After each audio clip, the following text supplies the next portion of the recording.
I walked into the classroom, my heart pounding with nervous excitement as I prepared to take on the role of substitute teacher for the first time. The regular teacher had called in sick at the last minute, leaving me to handle a room full of rowdy middle schoolers on my own. As I introduced myself to the students, I could feel their skepticism and curiosity washing over me in waves.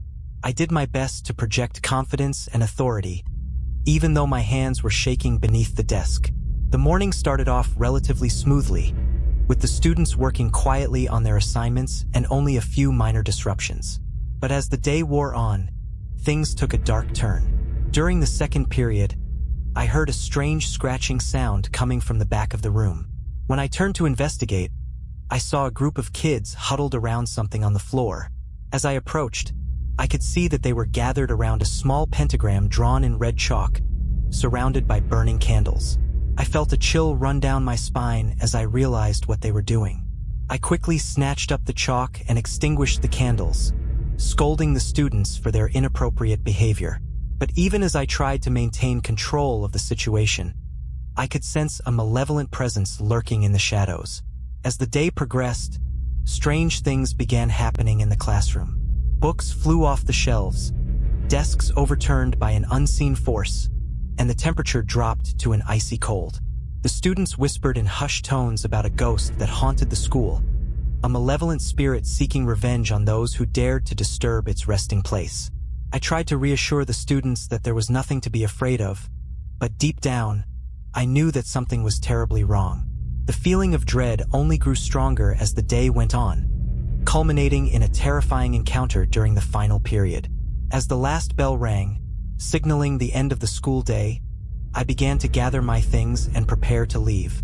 But as I turned to switch off the lights, I saw a figure standing in the doorway, shrouded in darkness. The figure was tall and cloaked in a tattered black robe, its face obscured by shadows. I froze in terror as it slowly stepped forward, its movements smooth and deliberate. I tried to scream, but no sound came out. I could only watch in horror as the figure drew closer, its eyes glowing with a malevolent light.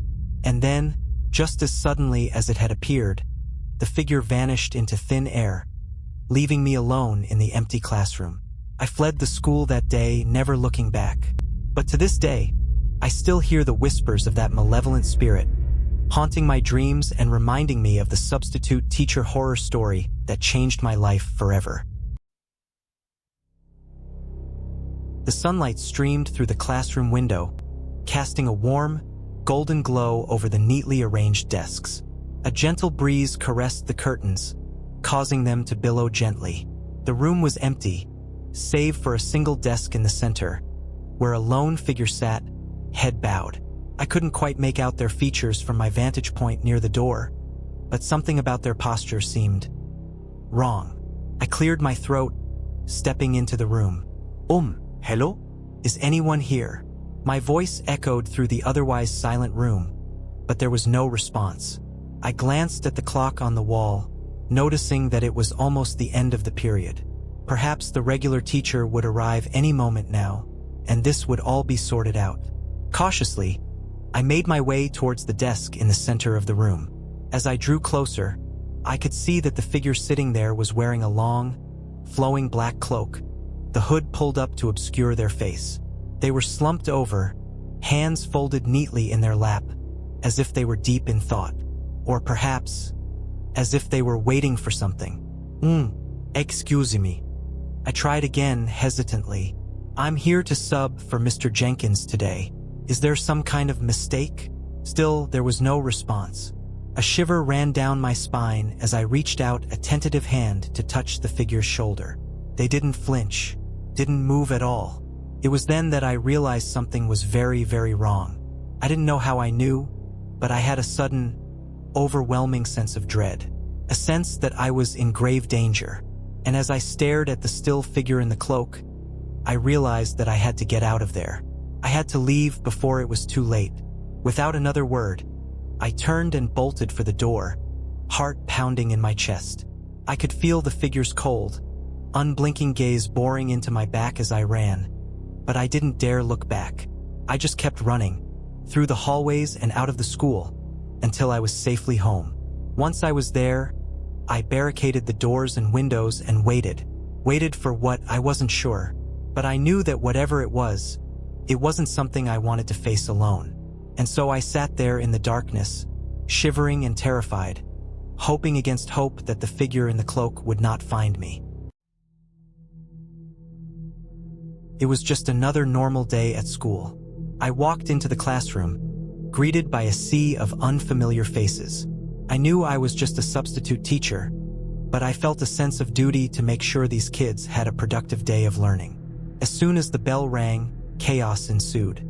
The students seemed restless, unruly, and downright mischievous. I tried my best to maintain control, but it was like herding cats.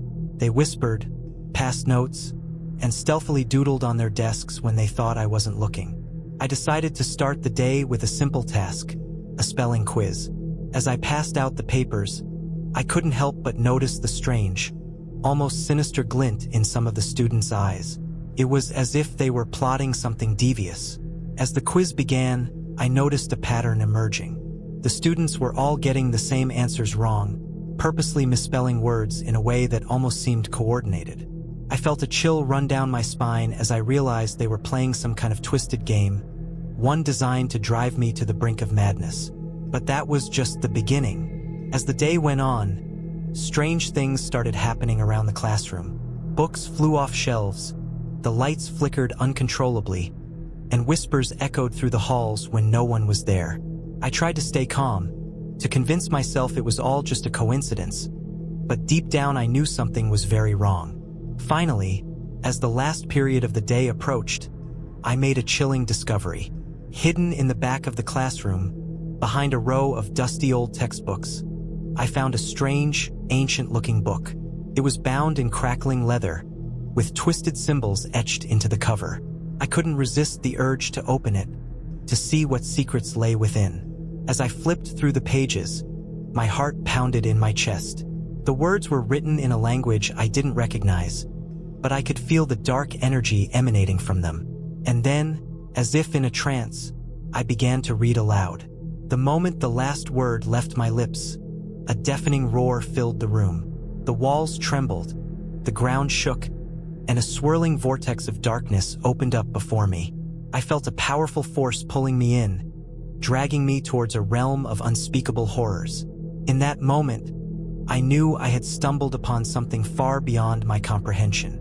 I had unleashed a malevolent force that would haunt me for the rest of my days. And as the vortex closed around me, swallowing me whole, I realized that some things are better left untouched, some mysteries better left unsolved. And as I descended into the endless darkness, I knew that my fate had been sealed by a substitute teacher horror story unlike any other.